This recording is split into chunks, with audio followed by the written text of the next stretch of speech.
Get ready for an action-packed episode today. We are covering so much content. There's a lot of great value in today's show, and you're going to learn from my mentor and friend, Patricia Norins.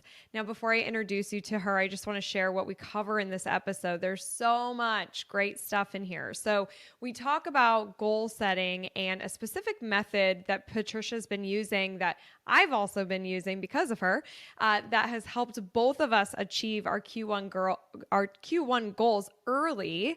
We talk about accountability and the power of positivity. We talk about success tips for working with your spouse. Patricia has been married for over 20 years and has built several successful businesses with her husband. And so she talks about that experience. And I also ask her, what's the secret to their marriage and lasting for so long? We talk about riding tandem bicycles, which is a fun little conversation. And then I also ask, what is the future of retail? Patricia is a fourth generation retailer. She has so much background and education in retail. So we have that conversation because obviously the retail landscape has definitely changed. And I think it's going to continue to change. So we talk about that. I also ask for her advice on how you scale a business, and she gives a system to doing that. And we talk about what that word scale means and getting really clear on what your vision is and where you want to go with your life. We also talk about social media. We talk about how it's great from a marketing perspective, but this is a little bit of a different conversation where we're talking about Patricia's 18-year-old daughter, Abby, who uses social media frequently. We talk about the platform she uses, how she uses these tools, and what the challenges are being a parent of a teenager in our very connected social media and digital world. So really great conversation there. And then we have some things sprinkled in between. I know you're going to love this episode, but first, let me just introduce you to our guest, Patricia Norins. Patricia is a fourth generation retailer. She likes to say that retail and entrepreneurship are in her blood. She started her career with an apparel chain, the youngest manager in the company's history, and also worked in her family business operating carts and shopping centers. Patricia launched 2 retail trade publications, one in the gift industry, Gift Shop Magazine, and one for specialty retailers, a global trade show for specialty retailers, and created a professional training program for specialty leasing professionals. She sold her company to ISCS, which stands for International Council of Shopping Centers, in 2013 and stayed on for 4 years to grow the assets globally. After that, she launched Blue Butterfly, and I would love to tell you a little bit about Blue Butterfly as well. Plus, I'll link to all this on the show notes page. Blue Butterfly helps companies to grow both retailers and property owners. They help them scale their business through identifying and securing exciting new locations for their store, both permanent and pop-up locations. And they work with companies to develop and implement strategic plans to increase sales and profits. Half of the work they do is real estate-based, negotiating on behalf of their clients, and the other half is strategic strategy work. Blue Butterfly clients range from Fortune 500 companies such as Hanes Brands to entrepreneurs. So get ready, grab something to drink, get comfortable to listen to this episode. You're going to learn a ton. You're going to be inspired. One of my favorite things that Patricia says in this podcast, in this episode, is don't just be good, dominate. And we dive into that and more. So I'll see you over on the episode. Hello, I'm Crystal Vilkaitis. I'm a curious, wine-loving entrepreneur who loves to learn and have open and honest conversations. Join me and my amazing guests as we talk about all sorts of relatable business and life stuff. It's my goal that you'll have fun, learn something new, and get inspired. Wine is not required, but is recommended. This is Crystal Uncorked. Patricia, welcome to Crystal Uncorked. I am thrilled that you are here. You have no idea how excited I am for this conversation. Oh my gosh, thank you so much for having me. It is such a pleasure to be here with you today and to see your podcast coming to life. We've been talking about it for a while now, so to actually be here on your podcast is amazing. Congratulations. Thank you In fact, I think we should toast to the launch of your podcast. Okay. Cheers to it. Cheers. Whoop. All right. Okay, what are you drinking? We have to know. We got to start there. So, as much as I wanted to bring as much as I wanted to bring wine to today's show, I have to be honest, I suffer from migraines. And so today I brought a really special beer with me. We have a local brewery in our town called Untold Brewery. We live in a cute little coastal community right in a town called Situate, and we're about 20 miles south of Boston. And this amazing brewery comes up with really cute little names. This one is called Coastal Glow. It's an India Pale Ale, which is one of my favorites.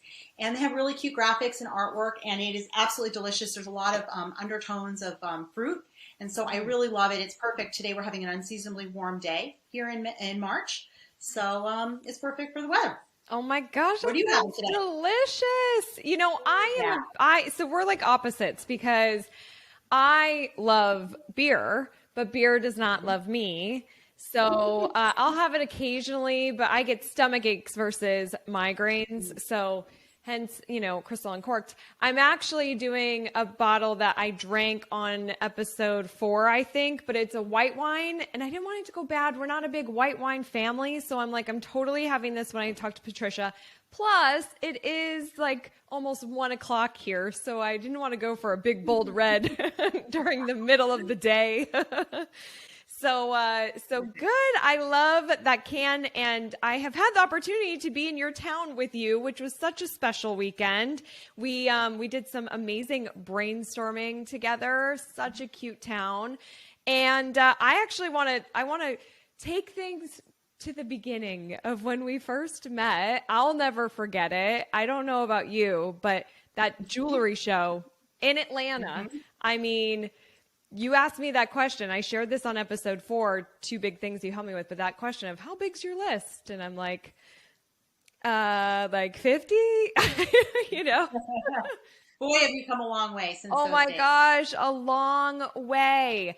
And then after that, that was such a game changer. We just sat at that round table real quick and did a power brainstorming. It was the first time we met.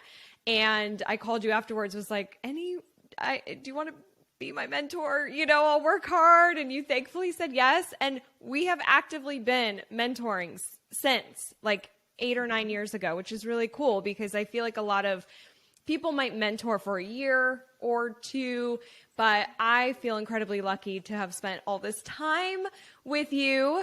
And episode 4, I talked about budgets and knowing your numbers. That was a huge thing for my business, hands down. That is so part of goal setting, right? It all goes there. So now I've been so structured on, okay, how much membership are we selling? Get listed clients, our speaker fees, all the things, and budgeting everything, and then reverse engineering those and creating our campaigns and creating all of our goals. And this year we have been working together on our goal setting for your business and for mine, which has been really fun. But you have kind of a new approach to goal setting that's pretty neat, and I think our listeners would love to hear about it. So you want to share what you're doing this year? Awesome. I would love to. So just a little bit of background on goal setting. I've always been really interested in setting goals. It's been something that I've done for my business since the beginning. I started out as an entrepreneur at a younger age, and really ever since I can remember, I had goals, and I put them up on a bulletin board or up on my wall, and would strive to hit those goals every year. So it's always been something that's been near and dear to my heart, and I think an important formula or piece of my formula on how we've been able to successfully grow multi-million-dollar businesses over the years. Yeah. But I read a book this year, and I'm actually going to hold it up for anybody who's joining us on video. It's the 12-Week Year by Brian Moran and Michael Lennington. And it really did shed some new perspective for me on goal setting. And, we went through it, and both of us decided to kind of take the jump and go for it. But basically, the book talks about creating a vision. And that's kind of the first step on creating your goals. And so they say in the book that it really should scare you at first. And I know that you talked about this on a prior podcast. And I always had that mentality. but I really adopted it in a new way. So I'll kind of go through some of their philosophy, and then I'll talk a little bit about how it applied to me. Love it. And, why it's scary, part of why it's scary is because there's this huge piece of uncertainty that we all have in our minds, right? It's kind of like, oh gosh, let's see, maybe this year I want to double my sales, but that's going to mean doubling my marketing expenditure. Or, hey, I want to open up a new store and add store number 2 to my portfolio this year. But, what if that store is not successful? And we kind of go into that mentality of, everything that could go wrong. And there's nothing wrong with that. That's part of what we need to do as entrepreneurs. But what he says in the book is that that's really your amygdala talking, a part of your brain that's helping you to manage risk. So a lot of times entrepreneurs will have that uncertainty and stop there when they're thinking about growth because they're so afraid of the risk and their brain is intentionally holding them back. But he goes on to explain in the book that if you access your prefrontal cortex, and I know this sounds kind of techie and I'm putting my psychology geek on just for a moment. I was a psych major and so I love this, but I think the more we can understand about the brain, then we can hack it and really understand how we can work to its strengths instead of letting it hold us back. Right. So anyways, he then goes on to say that if we really stretch ourselves and we think about where we're going to go and our greatness that we can achieve, then our prefrontal cortex lights up. And the amazing thing about that is it kind of counteracts what's going on with all that fear and risk in the amygdala. And then he doesn't explain this in the book, but again, with my psychology background, I also know that when we throw in using logic and decision making and planning, we're accessing our frontal cortex. And that also goes against all of that fear that we have with the risk taking. And so you basically, if you can picture the greatness you're going to achieve and you keep practicing that, and then you think about, okay, let me logically go through the fears that I have and like one by one kind of counter those. Okay, so you know what? Maybe there is some money at risk here. Maybe it is going to cost $20,000 to, do what I want to do to grow my business. But you know what? I have that in my account. I've set that money aside to, for this growth. Nothing's going to happen. Worst case, we lose that money. And then you kind of go through that logic. Or maybe you're nervous, you have, a big store grand opening and you're worried about the consequences for that. And sometimes it just boils down to creating a plan. So long story short, he challenges us to really get creative, think big, let it scare you at first, but then manage that with thinking about the greatness you're going to achieve. And then I'll add in with the logic and the decision making. Love it. And then he goes on. Yeah, it's really powerful stuff. Right. Well, it's amazing because our brain, the whole fact that our brain is just trying to protect us, but it's really keeping us small, right? Like not letting us live into our full potential. So what I love about that is think big, visualize it, walk through those steps. What's the worst that can happen? That's something that when I started my very first business, somebody asked me, well, I was thinking about starting my business. I was scared to quit my job and I was like 21 or something. And he's like, well, what's the worst that could happen? And I'm like, I have to go back to working at Chili's and I might need to live with my dad for a bit. And he's like, okay, can you survive that? And I'm like, yeah, I loved my job at Chili's. He's like, all right, then what are you waiting for? So to kind of just go through those, what's the worst can I handle? And then just move forward. I just love that. It's very freeing. Yeah, it really is. And acknowledging that, fear can be part of the process. Yes. We all have that. That's innate. That's natural. And there was something, I think, to your point about feeling freed from the fact that, I'm not a bad entrepreneur because I sometimes have some fear around taking those growth steps. That's life-saving. That your brain is kind of asking you to question those risks. But the more you practice using the greatness and logic and decision making and all those things, then the more you're less concerned about uncertainty. I think at this stage in my career now, 30 years into being an entrepreneur, uncertainty can occasionally creep up, and then I'm like, oh yeah, I just need my plan. Or, oh yeah, worst case scenario is this, and then you're able to release that in maybe a matter of moments. Where in the past it could have been days or maybe even a huge obstacle holding me back. Right. Totally. Something I wish I could have told my earlier self. I know I really, really struggled with uncertainty. In fact, I have this really funny journal entry that I did 25 years ago about if I could just know the future, then I could move forward. But we don't need to know the future to move forward because it's okay. We're going to plan for all scenarios. And as long as you've made that plan, then you can move forward and, again, release some of those fears. Oh, amen to that. That's so Mm-hmm. critical. And even just, I mean, I don't know if you remember this. One of our first coaching calls, I was afraid of bringing on a team, like Mm-hmm. hiring somebody and spending money, and you were like, celebrate writing big checks, and then I was afraid, what if it doesn't work out and I had to fire them? And you're like, told me a story about how you had to fire somebody and it ended up being a really good thing, like, so it's just crazy though how all those what ifs come into our brain. And to your point, they are good. They do help. They can help us, and we just got to make sure that they don't let us hold us back. That's for sure. Yeah. Yeah. Awesome. I love it. And I think maybe I had an oversimplified view of things a few years ago where maybe I kind of boiled it down to look. At the end of the day, I used to think all entrepreneurs have either a fear of failure or a fear of success. And if we can just get through those hurdles, we'll be in really good shape. And so with a lot of the retailers that I've worked with over the years or entrepreneurs, we worked really hard on kind of which fear feels right for you. Right. And let's remove that as an obstacle. But I think that the fear actually goes deeper than that. And so in reading this book, it kind of brought to light that, we just have a lot more fear than that of all these little uncertainties along the way as entrepreneurs. So the more we can just again, identify that that's there and then understand how to counter it.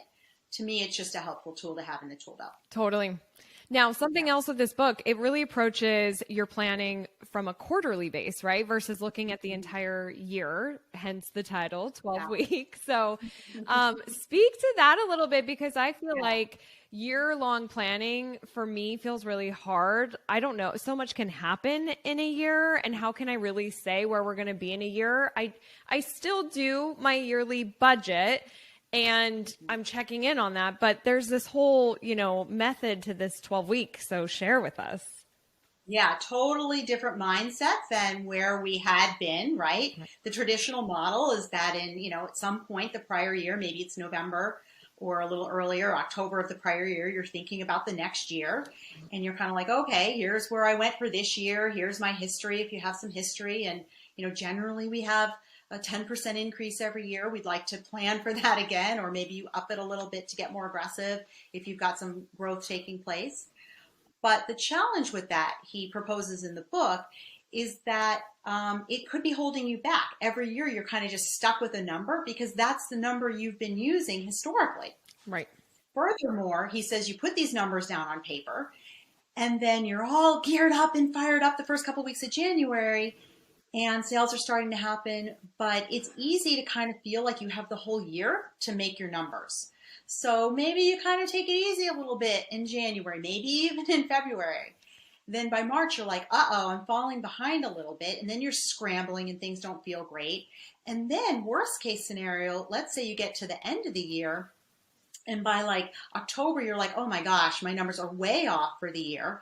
Then you can lose quarter 4 because you just really not gauged the plan properly. So there's a lot of lost time on the old mindset of budgeting for the year. Again, from just arbitrarily picking a number out of a hat to losing a lot of time at the beginning of the year and at the end of the year. So he says, throw that all away. I want you to create this amazing vision that scares you at first. Then you come to terms with it, you make a plan for it, and every quarter you're going to chip away at that vision. And you're going to create a little mini plan for quarter 1, and then you're going to do it again for quarter 2.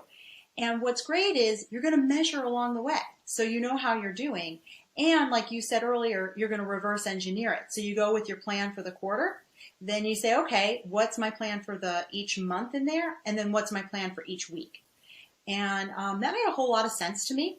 As I read the book, and I'm like, wow, we could be losing tremendous amounts of precious time by working this way, and worse, beyond that is maybe hundreds of thousands of dollars or more by working this way. Right. So I love what he has, and the only thing that you and I have added in is, let's still do a budget for the year, just so we can kind of get a sense of how the big picture works. And I don't think that there's anything wrong with that. But what I love is that we're really taking that quarter and putting so much priority on it and focus and driving it forward. Totally. So It's been great. And with that being said, so when we're filming this, we are just about a week away from closing out Q1, but this will go out after Q1. But how's your Q1 going? So I am thrilled to report that at this moment in time, we've completely crushed Q1 and exceeded our goals. Yay! How about you? Where are you at? Woo, woo, woo. We have also exceeded our Q1 goal. All right. Woo, woo, woo, woo, woo, woo. Cheers. Hey, you know what? Cheers to that, right? Yes. Woo! Our Q1 goals. I love it. I love that whole system and that approach to goal setting. I still like knowing the year, like you said, it's nice that we have that. I like to have that, but it's been really great. I think part of, and I don't know if this is mentioned in the book or if this is just something that you and I have really done for a long time for me, but now we're kind of doing it with each other, of the whole accountability aspect. Does he talk about accountability in the book? He totally does. And there's some fun research that he shares that I thought would be fun for today's show. So I want to bring it to the audience. Basically, he reports that there were some studies done with patients who had severe medical conditions, and they required lifestyle changes in order to manage these medical conditions. And so when patients are told they need to make these lifestyle changes, on average, only about 12% of them make the changes, even though they're life-threatening. Wow. However, when there's a peer group in place, the success rate goes to 80%. So your chances are essentially 7 times greater when you employ peer support in what you're trying to accomplish. And I thought that was pretty mind-blowing because I think it puts some research behind what I've always believed, that it's so important to not go it alone in business. And it's lonely at the top, right? I mean, you and I have talked about that, as a CEO and as somebody running an organization. Now I'm not the sole person at the top. I have a business partner, but regardless, it's really helpful to have other people who are walking in the same shoes and going through what we're going through. And we can, compare notes and learn from each other and hold each other accountable. Yeah. And know that I'm not crazy. That's how I felt. You're not alone. Sure. I feel like I'll come to Patricia and she just she's been there before, or, sometimes you just feel like you're going through stuff and you're so alone and you're crazy or you're emotional or you're just all the things that you feel. And then you have somebody who's like, girl, this is what I did. It's like normal, but that's crazy. 7 times more likely if you win the peer group. I mean, that's amazing. Powerful. It's powerful. Yeah. No kidding. He also shares a quote from this gentleman by the name of George Shin, who owns the Charlotte Hornets. Okay. And I love this quote. I thought it'd be fun to share today. He says, George Shin says, "There's no such thing as a self-made man. You reach your goals only with the help of others." And I think that that's so true. Yep. Absolutely. We can all look back and say, you know what? These are the mentors in my life that I've learned so much from. And they've helped me incredibly. And, sometimes it's authors of books, sometimes it's podcast broadcasters, and sometimes it's, fellow people in a peer group, in a CEO group, and sometimes it's our mentors and coaches. So I think all of that, anytime we can be learning and sharing with each other and holding each other accountable, it's super, super an important piece of the formula. Oh my gosh, completely agree. Hands down, I would not be here at all if I didn't have a massive community. And that includes all my podcasts and the books. I like to think they're all my friends and I learned from them. But you've been such a big part of that for me, which has been so amazing. And I want to share, we've got this fun little thing that we're going to do. So once Crystal Media hits a milestone, which is the $1 million milestone in a year, Patricia and I made this pact that a few years ago, that once that happens, we're going to New York City, which is my favorite place. She's in the Boston area, outside of Boston, so not too far. And we're going to celebrate and open a bottle of champagne and just enjoy our time. And hopefully we can report later this year that that's happening with pictures of us in NYC and it's all safe to travel and everything. But that has been on my mind. That's a example of accountability, right? And we have this celebration at the end of it too.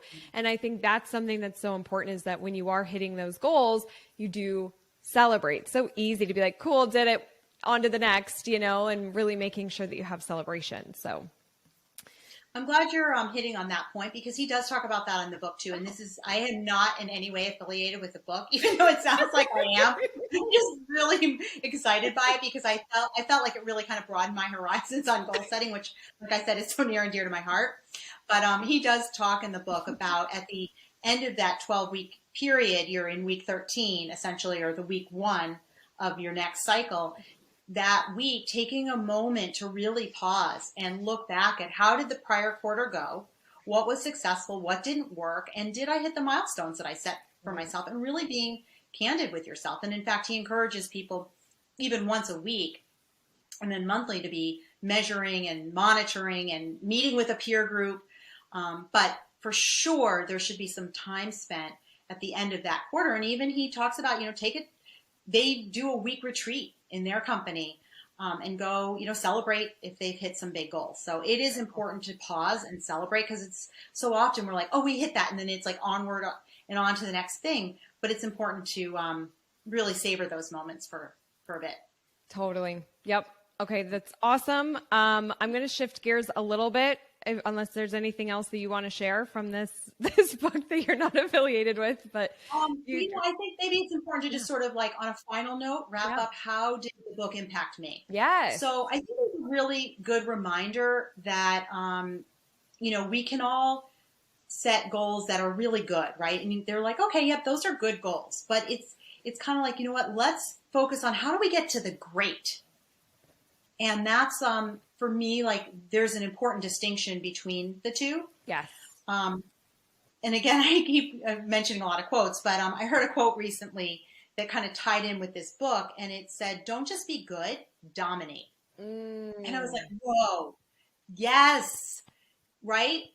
I mean, it's not just about, like, hey, you know what, if I could just beat sales by like 2%, like, and there's nothing wrong with that. I mean, that's good. Right. But you know what? What if you could be extraordinary or amazing or dominate in your category? Yes. How do you set those goals and hit those goals? So that was kind of a reminder for me on the book. And then I think also too, it just really helped me, not only in my business, but even in my personal life. So I've been doing some training, and I've actually recently lost 20 pounds. So it's been exciting. And awesome. Thank you. And so for a long time, I trained in the same way. And through this book, I was like, you know what, maybe I need to do some new goal setting on my personal fitness goals. And so in the past, I always thought, oh, I'm a long distance runner, but I could never be a fast runner. Like, that's just not who I am. Plus now I'm 47. There's, like, when you're getting older, your knees and you're this and you're that. And I had all of these obstacles that I didn't even realize I was putting into place. And so through the book, I was like, well, what would my vision really be for running? Maybe before, my vision was like, I hope to be running. And that's a good goal. I hope to, this year I'm going to run 3 days a week. And, that's been my goal for a long time. And that kept me physically fit. And again, there's nothing wrong with that. Yeah. But how do you really push forward on making progress? You really need more specific goals that challenge, where you want to go. So I had this vision in my mind of, like, what if I could shave 3 minutes off of my mile time for a 3-mile run? And what if, instead of looking at myself as like, I'm an okay athlete, like, I am an athlete, I'm powerful, I'm strong, and I'm going to really push on these goals and, kind of take it to that next level. So it's been exciting, because I have already achieved my goal that I thought would take the entire year. And now in Q1, I've hit my running goal that I've set for myself for the 3-mile run. And, I've changed my training. So I was training in a zone called Zone 3, which is known as no man's land or the gray zone. And I didn't realize that that's not the zone that you make progress in. Oh. And I think that there's kind of an analogy there with business. Like, sometimes we can just be cruising along. And again, there's nothing wrong with training in Zone 3, right? It's okay. Right. It's not great. So Zone 2 is kind of a place where you're teaching your body to use glycogen stores differently. And I don't want to get too, into details, but anyways, long story short, I put in a lot of zone 2 training. I've been maxing out on my heart rate and going really hard and just making all kinds of improvement also on my biking and my lifting. And so, really pushing the needle. So I just can't say enough about, setting that vision that really inspires us. And again, not only for work, but whatever else we want to pursue in life and going after it. I feel like there's a book in your future of talking about fitness and business, like marrying. I love it. Yeah, that I could so see Love that. it. I just want to cheers to you and your amazing success with what you're doing. And that whole don't be. So anybody can do anything. I mean, I've always thought that is like really all things are possible. Yeah. I used to say with, creativity and perseverance and determination. But I really do feel like that's not just like, now I'm not just saying it anymore. Right. It's like in reality, you can think really big and then get a plan together to make it happen. And you don't have to use like all these things that could be, really try and remove what could be holding you back. Yeah, exactly. Well, and I think too, sometimes people struggle with thinking big. So that whole don't be good, dominate, or, that if you allowed yourself to think, okay, how can I dominate? Like asking different kinds of questions instead of just like, I'm going to think big today, that can really help you visualize this world for you, which I mean, I know in our email exchange preparing for this podcast interview, we talked briefly about visualization and kind of like the manifestation of things. Like, I really do believe if it's not written down, it doesn't exist. I believe that if you can't see, you got to see it to believe it. And it's really amazing what you can bring into your life, but you do have to see it. You do have to believe it and set yourself up through different systems of scheduling, your environment, your accountability group to really achieve those, those goals.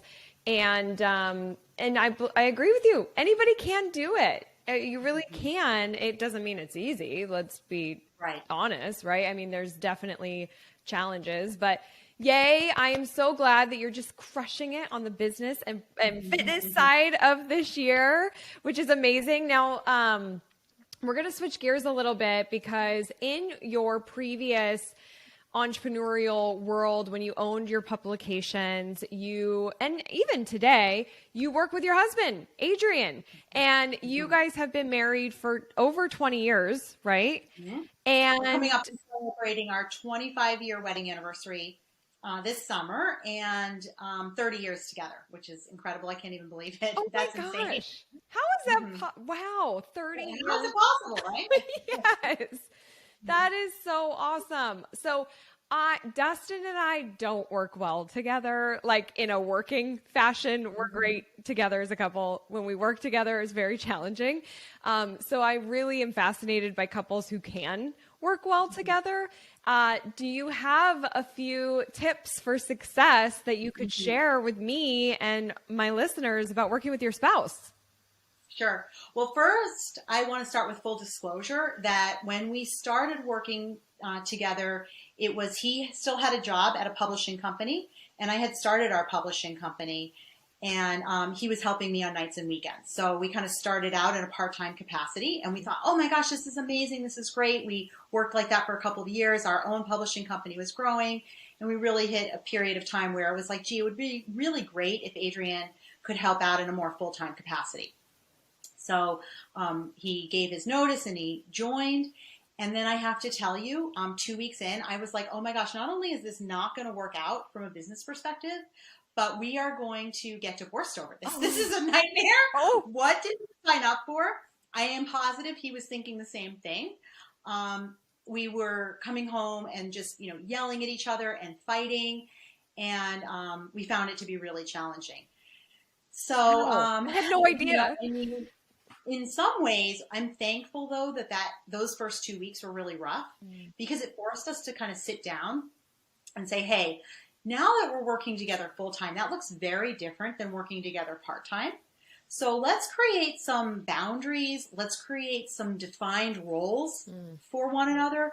This is what I'm going to handle in the organization. What are you going to handle in the organization? So we don't have overlap. So we, each have our own responsibilities. let's talk about how are we going to support each other at meetings. So we created this rule where, let's say I disagreed with him, then we were very, very tactful in how we would say that in front of our team. So it might be like, oh, well, that's a really interesting point, but maybe, we could also look at it this way instead of saying, like, no, I hate that idea. That's terrible. We would never do that. What are you thinking, idiot? Right, exactly. And then as time progressed, we actually had a lot of employees who would come to Adrian and ask him a question. If they got a no, then they'd come to me, almost like little kids do with their parents. So we also agreed pretty early on that we would support each other. It's like, if you make a decision that's a no, then I'm going to support that, and vice versa. Awesome. So I think, and also communication was really, really key to us as well. So it's like, hey, if you're ever struggling, if you're ever upset about something, like, let's not let this brew inside. Let's talk to each other in a way that, we can articulate what we're feeling and support each other, but get it off of our chest so that you're not sleeping with that night after night and letting that build. I love the honesty of just how hard it was in the beginning. I didn't realize that. It's so easy to look on to people, right? Like for me, it's just so easy to look and see and think everything's merry and great. And obviously you guys work through it, and it doesn't start out great, but I really do believe some people are just not meant to work together with, I think that is kind of me and Dustin. But I do want to say, I'll never forget something you said when you were in San Diego for a conference, and we were talking about Adrian, and you're like, he's just so cute. I'm just so attracted to him. I just love my husband. Like, you were just so like sharing how you're just attracted to him. And I could just see the love and joy and being together for so long and having still that passion for your husband, which, like, my parents were together for 21 years, but divorced, and it was never great, really.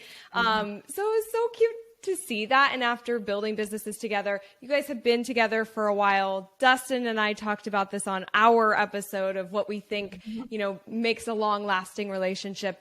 Do you have any advice or tips, what you think has made you guys work so well and for this length of time? Yeah. Well, I love the tips that you guys shared. You guys were adorable together.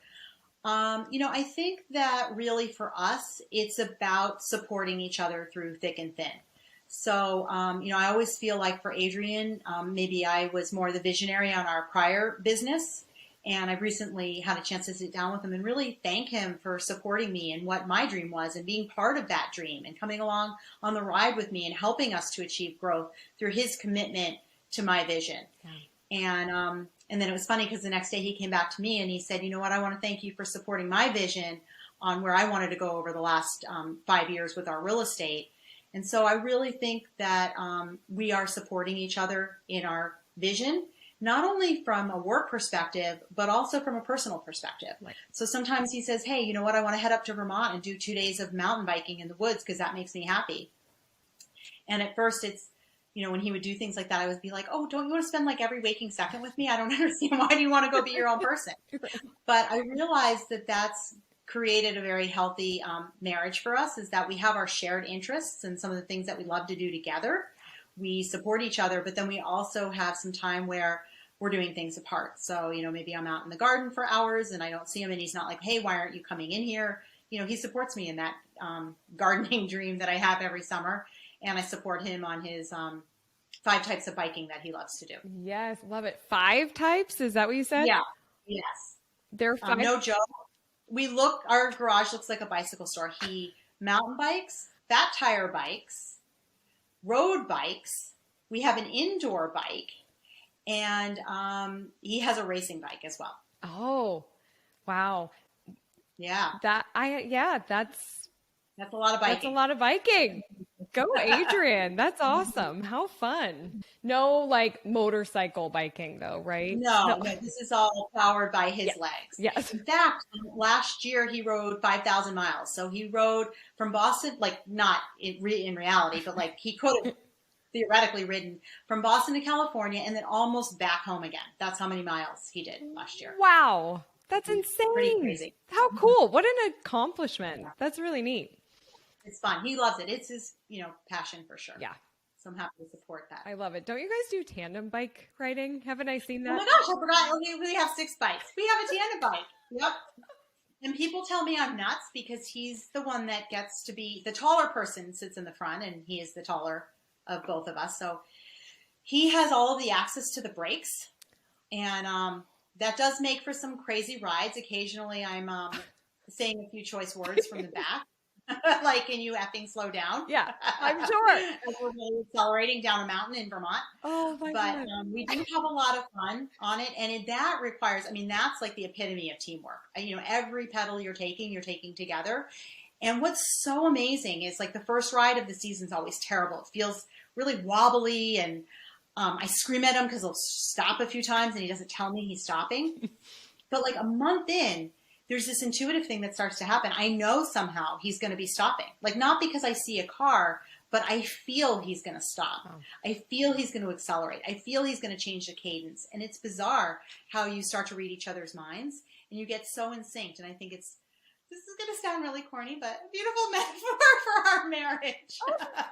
Anyway, now you're making me blush. I love that. Oh, I love that. It really is, though. That is really beautiful. And just to kind of have that alignment, I mean, it's true. You guys are in sync. You're one on that bike, and you've got to be. Otherwise, somebody's getting hurt. Probably you. Right. Except for the times that he tells me, are you eating bonbons on the back? So that's our ongoing joke, is that I've got my feet out. We clip in, too, with our shoes. Oh. So he says, are you clipped out and you're eating bonbons back there? And he screams that back to me. Oh, my gosh. Yeah, eating bonbons. Yeah. Yep. That's all I'm doing back here. You know, it's funny you say that. I'm not kidding. Dustin and I went to Hawaii once, and we did a kayak excursion. So I was in the front, he was in the back. I don't know if that was right, but that's just what we did. And it was really choppy ocean water. And I'm loving it. I was having the time of my life. It was hard, but I'm like, yee, like this is fun. But I was like, oh man, this is hard. And I'm like, oh, are we going together? I'm feeling like we're not going anywhere. And I look back at him, no joke. Come on. Sitting back. Come on. He's not crossed, but he's like this.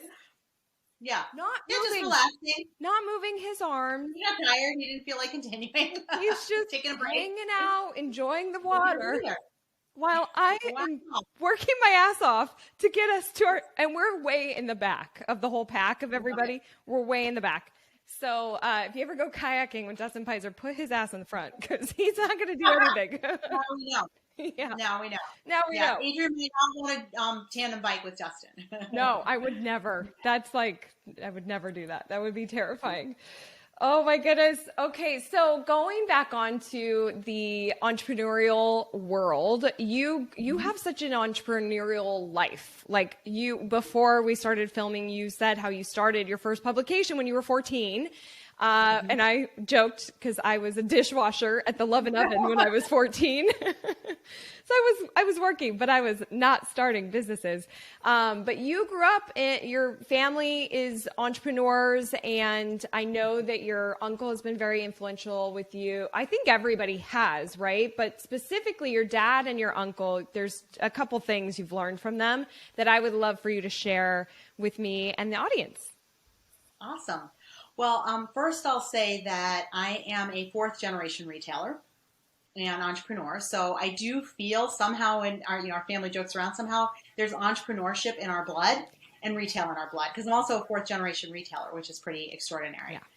When I think nobody knew that my great grandparents first opened up a department store when they came here. And when I did some family research, it was like, oh my gosh, like this really is in our blood, because my grandparents had a department store. Then my parents did retail. So it's pretty neat how it's been carrying on through the generations. Yeah. But I did start my first publication when I was 14. I've always loved publishing. And it's been neat growing up with parents who were publishers, because dinner time conversation was what was happening in the office. So my brother and I were blessed to, really hear firsthand. And they really believed, like, we're not going to hide anything from the kids. We're going to let them know, like, hey, this month's tight from a cash flow perspective. Hey, we're having an employee issue. Hey, guys, what would you do with this issue? Or every year they had to go for their line of credit for the bank, and, they talked to us about that. And so it was extraordinary to have that opportunity. We call it like the College of Entrepreneurship taught by my parents. Totally. And then my aunt and uncle were also are also entrepreneurs. And so, to have them as an invaluable resource too. And while my dad and I've got 2 tips I'd like to share with my dad and my uncle. I do have to acknowledge that my mom and my Aunt Rainey were hugely helpful on so many things as well, but we just don't have time today to, go through all the lessons. But, my dad was a huge proponent of the power of positivity. And, just day in and day out, he was such a positive person, and that was so important to him. And I remember when I was younger, I would sometimes get out of bed, and I definitely was not a morning person when I was a younger kid, and that did not sit right with my dad being, so positive. He wanted to start the day out right. And so occasionally he would say, like, you are super cranky today. I want you to go back in your bed, and whatever side you got off on today, I want you to literally get off on the other side. And and this wasn't just like a joke. Like, I literally had to go back into my room and get out on the opposite side of the bed, because not only symbolically, but he felt like physically going through that would like create a mindset shift, Right. Where it would kind of like reset things. And it just was inexcusable to be negative in the house. Like, he just always believed there was a solution to every problem or any challenge, and encouraged us to be super, super positive. And then he also believed in the power of intention. So one of his favorite books was Think and Grow Rich by Napoleon Hill. And part of the premise of that book is really putting it out there. Maybe this is slightly more spiritual than Napoleon would have said, but gurus have followed in his footsteps to say, hey, when you put something out there to the universe, then you can manifest it. Mm-hmm. And I think that's also part of the power of putting like your numbers in writing and your goals in writing. Is it's just on another level. Like, instead of just thinking it, you can think it and put it in writing. It's like another layer of putting it out there to the universe. Totally. So anyway, from my dad, I really feel that, that positivity seed was cultivated at a super young age, along with manifesting your intentions. Powerful. I can't. So it's interesting, that book, I haven't read it yet. I need to, which I feel like everybody talks about it, but you are the 3rd person to talk about that book in the past week for me. So that is definitely need to read that book. Mm-hmm. But just I love my dad, and he might watch the show, and I love you, Dad, if you watch the show, but he is not a positive person. It would be, he can be, but it's a different mindset for sure. You and I grew up with very different dads who had very different mindsets. Just yesterday, I'm not kidding, just yesterday I said to Dustin, thank you for being positive all the time, because I can sometimes get in I can make things harder than they need to be. And everything is great in my life. Like, I'm very happy and things are going really great, but I'll catch myself like complaining in my head or thinking about negative stuff. And could it be the way I was raised? Possibly. But I'm able to get out of it. But to have somebody around me all the time who's positive, he instantly makes me he'll sing a song or he'll do something silly, and I'm able to lighten up a little. So what a blessing to have that. Positive people are awesome to be around, and it's definitely infectious. But I think the neat thing about positivity that I've come to realize is that it's something you can condition yourself to practice more. So, let's say you start to have some negative thoughts, then you can catch yourself on that. And there's some thinking that you can actually wear a rubber band around your wrist. And every time you have a negative thought, you kind of snap it to represent, like, I'm snapping myself out of it, just like my dad used to make me get out of the bed on the other side. Until you realize, like, your goal for the day should be to not snap that rubber band. Right. And so, maybe we all have some occasional passing thoughts. It's kind of like in meditation, we're all trying to not think about anything, right? I mean, maybe that's possible. Maybe some days it's not. Being kind and forgiving to ourselves is also important. But, ideally we want to be as supportive as we can. And so I think over time you can condition yourself to have less negative thoughts. Then, it's sort of like the art of practicing gratitude. There's like this art of practicing positivity. Yeah. And the more you do it, the better you get. Absolutely. I'm going to do that. I'm going to wear a rubber band. I'd be curious. Okay, good. Yeah. I love that. Yeah. I'm going to ask you on our next call. Do you have your rubber band? Exactly. Okay. Hold me accountable. See, this is how we work. Okay. What about your uncle? Yeah. So my uncle had this motto that he used to say over and over again, and it's like it's fully ingrained in our head, my husband and me. He said, it's just as easy to think big as it is to think small. So why not just think big? Oh, And that's invaluable, right? Because, when you're hearing that day in and day out, you realize that, what, it's really not that different of a mindset. right. And it's just as easy. So, we had that beautiful motto to try and practice, and we're really thankful for that. I love that. I'm going to write that on my whiteboard. I tend to Yeah. think big. I am more of a bigger thinker than small thinking. What will happen to me sometimes is if I'm not even close to the big vision, then I'll feel like, oh, what are you thinking? Why did you believe you could go that far? Like, oh, you really were way off. You're setting yourself up for failure. Don't think so big. And it's about timing too. And it also can go back to kind of the manifesting aspect of it as well. Like I've been studying manifesting a lot this past year, and we won't go deep into that because that could be like 5 hours long in itself. But one thing that I learned is that you just have to get really clear on the feeling of what you want and why you want what you want. But the timing is not up to you. And so I can be kind of impatient, expecting this big vision to happen right away. And that's just so not the case. But I have people like you in my life that allow me to still think big, and not get so down if it didn't happen right away, and then still celebrate what's good that did happen still, and just really know that it's stepping stones. So what a great family. I'm sure you learned a ton. I'm sure that was really hard to pick a couple of things, but thank you for sharing those, and for passing them along to me over all of these years. Very lucky to get that entrepreneurial blood, through our calls. I always feel like, and I want to say that I think women don't do this as much. And I don't know, that's just my thought. It could just be what I think, but we don't often like brag about ourselves to the point of, oh, I didn't hit the really big goal and now I'm upset. And it's like, well, but you did this and that's really great. Let's be excited about that. So I think it's important to look at those moments. We talked about celebrating, but also just being proud of yourself and recognizing that. I went to a women's conference once, and the very first thing they did is they had everybody stand up one by one and share what you're proud of. And I was like, I love that. I know, I loved it. Mine was actually embarrassing. I'll actually share this real quick. Because I was like 22 and I just started my business and I was making no money and I had no idea what I was doing, but I got invited to this event because I always networked and they were trying to help me. I think, it was all these really successful women, and it was an elite networking group of women. So go to the country club, I sit at a table, and that's how they start their event.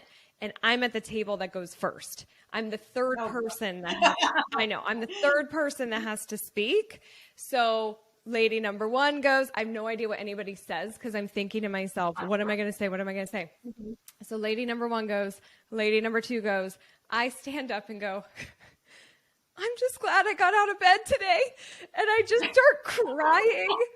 And lady number two gets up and hugs me. And I hear a woman in the back go, we've been there before, girl. Just like so much love and support in the room. Like if you're going to cry at a business networking event, that's the one to do it at. But they, I couldn't think of anything else and I couldn't fake it. So I was just honest. And out of that, I actually got 2 clients. They just wanted, it was amazing. They wanted to help. They did some coaching and it was great. So anyways, with all that being said, I would love to hear from you. What is one of your proudest moments about your professional career, whether it's big or small?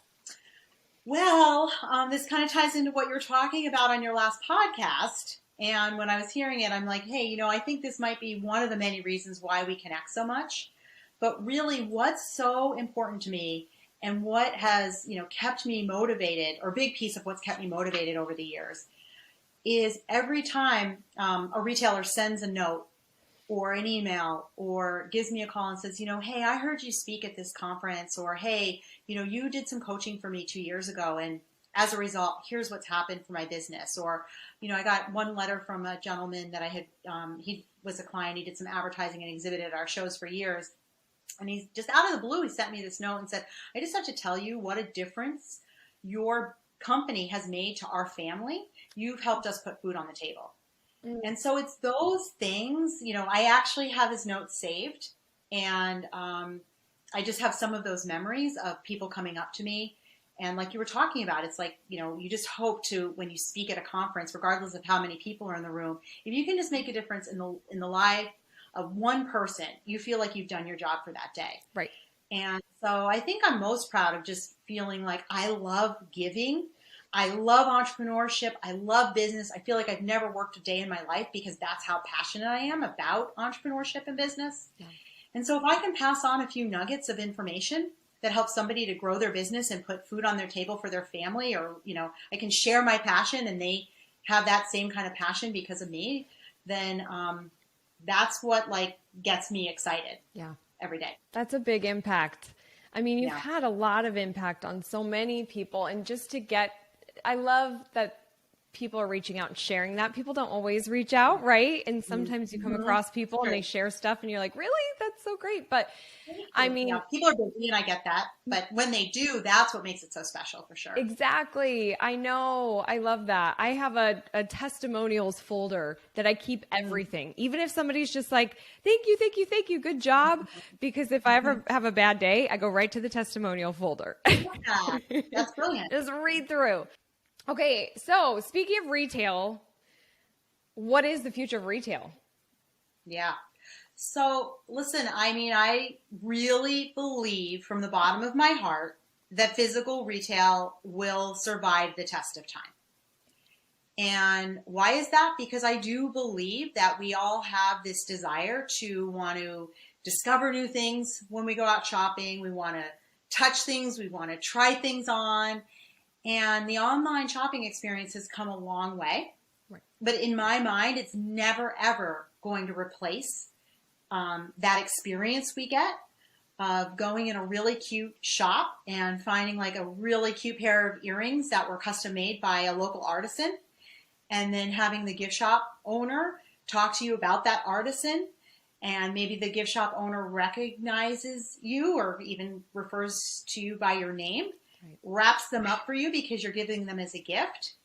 And, and then you kind of browse around the shop. They've got great little music playing and you really enjoyed your time in the store.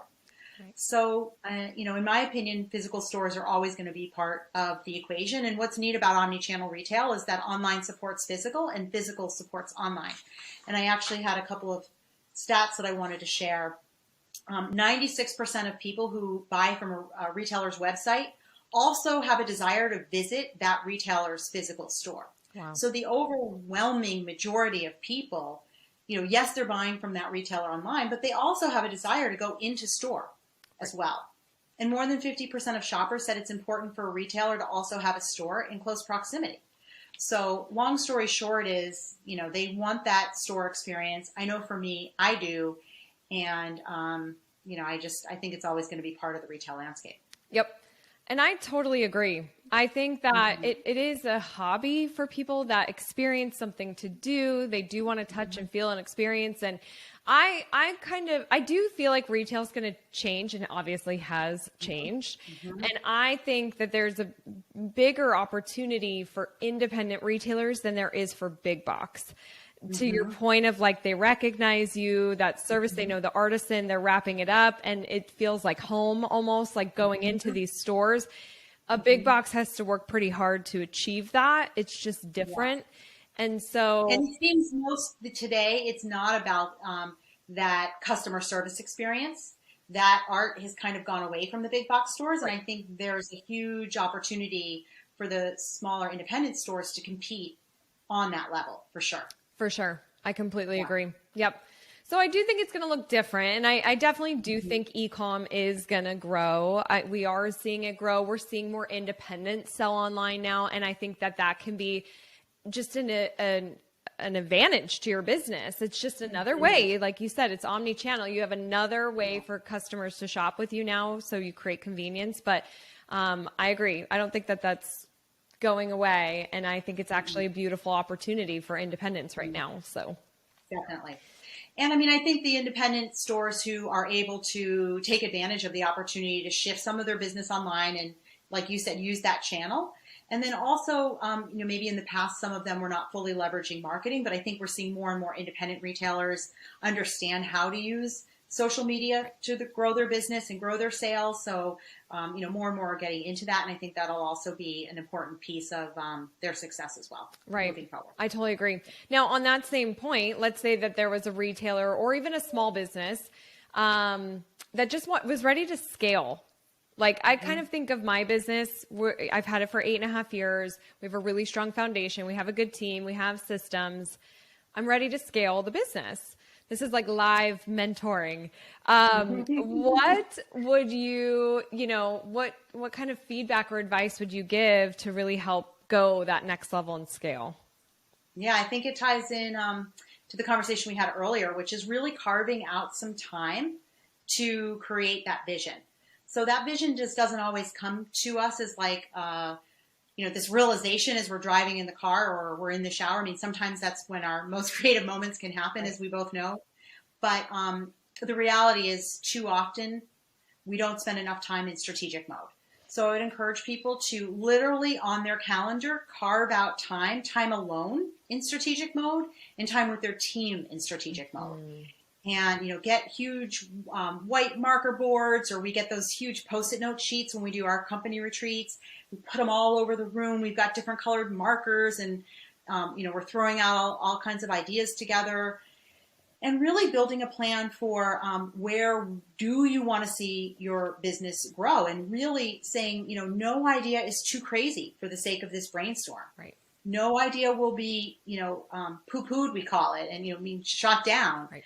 And putting it all out there and just, really having those moments and those opportunities to think big, and then honing in on once you can do all that work and then nothing happens from it. Sometimes people come back from a company retreat, they have all these amazing ideas, and then they sit on Post-it notes for years. Right. So then what's the next step is that you need to spend some time on your team, again, in strategic mode where you're then working on a plan. Hey, what part of this plan are we going to execute this year? What is this going to look like from a budgetary standpoint, building out the numbers, building out the marketing strategy, and really getting to work on it to bring it to fruition, because it doesn't happen on its own. Right. So basically it's a get clear on the vision of what scaling really means, right? Because I feel like a lot of people use that word scale and grow. Yeah. What does that mean? Yeah. Yeah. So, and it can mean so many different things to different companies. And my company, Blue Butterfly, we help people in so many different ways. I mean, from helping a Fortune 500 company to launch pop-up stores all across the country, to helping out an entrepreneur who's ready to launch their second store location. And for them, that's scaling. Going from that, I'm working all hours at my one store to now having a second store where they can't be in both places all at one time. That's a huge leap of faith, and that's a huge step that they're taking. Their spear there, and we have to work through all of that to get to the plan on how are they going to open up that second store. Right. So I'm glad you're tapping into that. And for some companies, it might mean that they're going to spend a lot more time or money on research and development, to really hey, we want to, have a second business that has nothing to do with this primary business. Right. Or a retailer who says, hey, I want to add a food and beverage component to my store. So sometimes it's maybe unrelated, or there's a secondary relationship to what their existing business is. But really thinking about, hey, what are the other passions? How do we want to grow revenue? What am I good at? What do I care about? And, just getting super, super creative with it. Yeah. And I think that's where all the fun happens. I mean, I love, love, love that kind of strategic work. Right. Really kind of brainstorming with a person, an entrepreneur or a company, and then going from that brainstorming mode to the operational piece, to the marketing piece, to the strategic piece of moving those plans forward. Right. Yeah. So it's a big brainstorm, but then you're getting really clear on who's doing what and assigning those things and really moving the channel forward. Yeah. Love it. Yeah. I love podcasts. I love books. You do too. We love learning, right? I just feel like we're constantly learning. What is a book or podcast that you've been consuming that you've been enjoying over the past 30 days? Okay, so my husband and I are fanatics of a podcast called Bigger Pockets. Ooh. It is a real estate podcast. And the amazing thing about it is that I actually found out about this book through Bigger Pockets. So they cover all kinds of business topics, and they have some specific podcasts that are just business podcasts, not real estate. Oh, okay. But for any listeners out there who are interested in real estate, and we get a lot of people who ask us because we do own rental properties and our commercial properties. They say, oh, I want to get into real estate. What do you recommend? We always recommend Bigger Pockets. I mean, they have phenomenal resources for anybody interested in getting started in real estate, interested in scaling their real estate. And they're just really great guys. I love their podcast formula. And, we just get a lot of great ideas about business in general, actually, from listening to their podcast. Okay, I want to close out our conversation with something that I think is going to be an interesting conversation for sure. And I say that because I want to talk about social media. You have an almost 19-year-old, Abigail. And I first want to know what social media platform you use the most. If I could guess, I would say Facebook. Mm-hmm. Okay. And then I use the old person platform. The old person platform, Facebook. Yeah. Okay. And then what about you call her Abby, right? Yeah, we call her Abby. Yeah. I dabble a little bit in Instagram, but I use Instagram because we use it for our business. And I actually had to stop posting on Instagram for our business because my posts were like Facebook posts. I was putting Facebook posts on Instagram. And we have somebody who is 29 on our team. And she volunteered to do our Instagram posts. And they have tons of emojis and really gorgeous photos and a lot less copy. Okay. My posts were way too data-driven and way too much copy and way too much like a post that you would do on a business page for Facebook. Okay. So, yeah, so I do use Instagram, but Abby's favorite is Snapchat on a daily basis. She's doing that for, 12 plus hours a day. And now TikTok. And then her Instagram is on there as well, but that's a lot less time. Okay. So there will be future Crystal Uncorked episodes about the negative sides of social media because it's definitely something I'm passionate about. I have a social media business. I teach it from a marketing side. It's a beautiful tool to get the word out there. But there's a lot of negative aspects to social. And have you watched the doc on Netflix, The Social Dilemma? Well, no, I heard you mention that in your early podcast, and it's been on my to-do list, and I just haven't yet, but you just reminded me. I have got to watch that. Watch it. Okay. A lot of people get really sad after watching it, so just know that. I know, I'm a little afraid to watch it because, listen, we help people in our business with marketing, and I mean, like you, I struggle with it. It's it's part of what I do on a daily basis, so I'm also a little nervous to watch it, but absolutely I'm going to open my eyes up and see what it has to say because it's all, part of the discussion today. It totally is. For me, the most fascinating part is what it's doing to our youth. And so for you having a 19-year-old where you say Snapchat 12 hours a day, do you know what is that how she talks to her friends, or is she finding new content that way too, or how does she use it? Primarily their relationships on a day-to-day basis are maintained through Snapchat. They generally don't text each other through texting. Again, that's how old people talk to each other, through texting. They communicate through messaging in Snapchat. And, I'm maybe a little less concerned about Snapchat than I am about Instagram and TikTok. Because I think Snapchat, there's it's okay on that platform if you're showing your true self, your raw self before you have makeup on. If you've just been crying over a movie or something, you can take a picture of the tears. So that's a little bit more authentic. What I'm more concerned about, and certainly when she was younger, is Instagram and, now TikTok. Yeah. Because I think there's a lot of pressure for these girls to look like models, have bodies that are, a certain way. And I'm concerned that there's over-reliance on their self-worth based on, how many likes they get on a photo. And, there's a lot of concern there. And especially when they're younger, I think that there's they're seeing a lot of older, teenagers posting photos, and they're feeling tempted to post photos that might be more revealing or age inappropriate. And so as much as we were trying to monitor that, and that's definitely what we told her, the only way you can have an Instagram account is if we're monitoring it. At any time we're going to take your phone, we're going to check it. Okay. Not just on our phone, but on your phone. And having conversations with her about, how much do you think is too much to show in a photo and things like that. But regardless, it's very, very tough being a parent today, monitoring all that. It's nearly impossible. Kids know how to get around. There's workarounds. They have their own private Instagram accounts. And I don't envy anyone today. And I'm glad that who has a 13-year-old or a 12-year-old or an 11-year-old or 10-year-old. It's starting earlier and earlier. And I'm just relieved that now, at almost 19, she's putting some boundaries around it. And we've had some conversations around, maybe not showing so much skin and bathing suit shots on Instagram. And there's a lot of education you have to do with kids today on the fact that all of these photos can be made public for the rest of your life and you can never get it off the internet. Right. So that's a challenge too. And they think, oh, the account's locked, it's safe, but it may not be safe. So no, because your friend who, you have a private account, but you have friends, they know your secret account, and then they have access to that, and then who knows what they were doing with it. And well, they can take pictures of it on their phone and then put it out to who knows where. Right. So it's all very scary as a parent. But on the other hand, I will say that because of her experience, she could step into any organization today and, she was running social media for a gift shop in our local town when she was 13, because she knows how to use the platforms. She knows, how to communicate. Totally. So on the other hand, they're learning some really invaluable marketing skills that will transfer to the workplace. Absolutely. So that's where I'm so torn.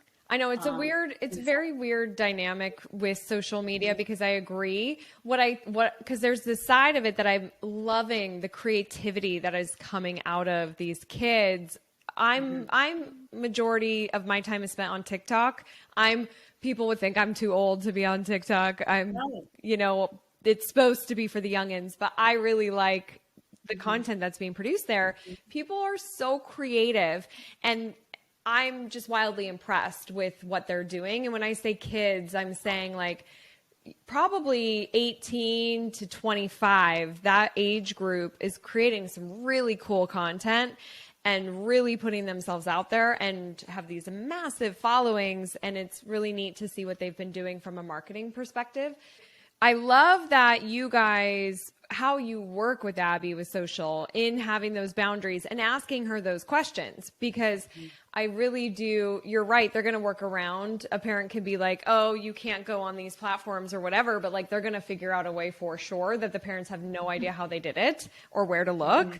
So just having those open conversations and having her respond and participate, I think is a really smart strategy. How is she when you're asking those questions? Is she like, oh, this is so stupid, we have to talk about this? Or is she open? Thankfully, I think that we really have a great relationship and an open dialogue. And I tried to create that from an early age. Not to say that she shares everything with her mom, but sometimes she overshares with me. And I'm like, whoa, like I can't believe what you're telling me. But I never want to discourage that, because it's always been in my heart of hearts my goal that she can tell me anything, and I'm always going to work with her and support her and help her figure things out. So I'd rather have some oversharing than undersharing, and we're just fortunate in that way to have that kind of relationship that we've built. Yeah, no kidding. That's pretty cool. I know I also don't envy, so I don't envy the parents from a social media perspective, and I don't envy the children growing up during this time, because the pressure, like you said, of looking a certain way and responding and being on all the time, like that is so much pressure. I'm really thankful that social came really when I was in college for me. So I got to have like what I call a real childhood of playing out. You get on the bike, you go cruise around, you just got to be home by a certain time, and there's no cell phones and there's no sharing of anything. And it was a really nice, simple time back then. I mean, I think for them, they think it's just the norm, creating dances on TikTok, that's fun. They go do photo shoots. That's fun. Right. I think that maybe the most fascinating thing to me is there's these whole clothing companies that have emerged where it's like a fake outfit almost. You can buy a shirt and pants for like $5 and $10. I mean, it's like the epitome of fast fashion. We're not even talking about outfits that you wear like for a season. We're talking about outfits that you wear literally for one photo shoot and then you throw them away. They're designed for that because they don't want to repeat an outfit and they want to be in the latest trends from, the runway, and now they can be for like $15. So that's really fascinating to me how they, pick out a whole outfit. They go do a photo shoot for 2 or 3 hours, and then it's on their Instagram page. Wow. Really different. I know. It really is. Like you were saying. Yeah. And you're right. It is so the norm for them of like, this is what we consider fun now. And it probably sounds so lame to go out on your bike and ride around the neighborhood, but I found a lot of joy in that. Yeah. Well, I am concerned about, talking about, your health and fitness has been a theme for today. So, just how are they going to be active when they're doing so much time on computers and social media and things like that. So, there is some concern around the fact that they're not moving around as much as my generation or your generation. Right. And then that's a big concern for me. And then also that expectation of how you're supposed to be and look. And you touched on that too. And in the Social Dilemma, it talks about that, where people are less likely to go out because they don't feel like they look a certain way. Less dating is happening. Suicide is up, especially in girls. I think I should fact check, but around 13. And that's like heartbreaking. I can't believe that is happening.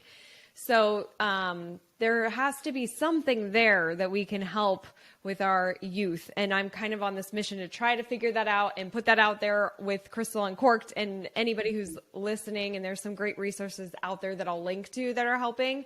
But thanks for sharing your experience with your teenage daughter. And from a marketing perspective, it's great. But from the teenage perspective, it's a little more challenging. So definitely.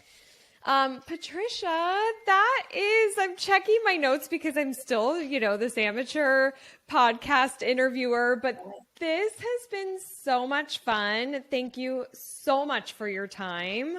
Oh. I have had a total blast with you, and I can't believe that our time's up because it went like 5 minutes. And I feel like there's so much more to say. Well, no, I've already been like, okay, we have to do another episode because I have so many questions I'm holding back, and it's like, okay, I want to stay on track. I know that you and I, we'll schedule should we do 30 minutes? Let's just do 60 minutes. And then we end up talking for 90, sometimes 2 hours. It's easy. We could talk all day. But thank you so much for sharing your wisdom and your advice and your stories with my audience. It means the world. Let's do one last cheers. Oh, I love that. Well, I am just so proud of you. Congratulations on this podcast. I have to tell you, I was blown away when I heard the first podcast. I love the format. You are just so raw and authentic and sharing all of your entrepreneurship and just you as a person. So I know this podcast is going to totally take off. And congratulations to you. Thank you so much. Cheers. All right, everybody. I am going to link to Patricia in the show notes. You'll be able to learn more about her and her company, Blue Butterfly. And Patricia, again, thank you so much for your time today and for the years that we have spent together. And I can't wait to be partying in NYC with you, hopefully sooner than later. I wanted to say, on a final note, because I do love giving back so much, I would love to hear from anybody out there who has questions about business. If you're struggling with goal setting or where you need to go with your business, do not hesitate. Please send me an email. Get in touch with me through our website. Reach out to me through Facebook or Instagram. I'd love to give you some free advice, or just, maybe you need a little bit of support for where you're at in your business right now, because I do love giving back. So I'll just put that offer out there. That is a massive offer. Anybody who's listening, take her up on that. And now you're going to be flooded, Patricia. I act like I have millions of listeners, but seriously, I'm not kidding. That's a huge thank you for offering that to my listeners. You are a wealth of information and inspiration, and that is really huge. So thank you. I will link to all of that. I appreciate you and your time, and I love you so much. This has been amazing. On the next episode of Crystal Uncorked, I'm talking about 3 things that just didn't work out for me yet. And I got some funny stories to tell that I think you guys will enjoy. So I will see you on the next CU. Patricia, thank you so much. Thank you. Bye. Bye. Thank you so much for listening. Are you on Instagram? I'd love to see pictures of you listening to the show, a screenshot of your favorite episode, and or your favorite wines. Share them with me. Just follow and tag at Crystal Uncorked. I can't wait to see you there. All right, I'll see you on the next CU. Okay, can you still hear me? Yeah. Okay. You know what? Let's pause this for 1 second. Yeah. Oh gosh, I tried to tell as many people as possible, do not call during this time. I love that. That's a landline, right? Yeah. Yep. Or, yeah, you have your, Who was that? Me. There. Somebody's watching thinking, what? Was that phone plugged in? Yeah, right?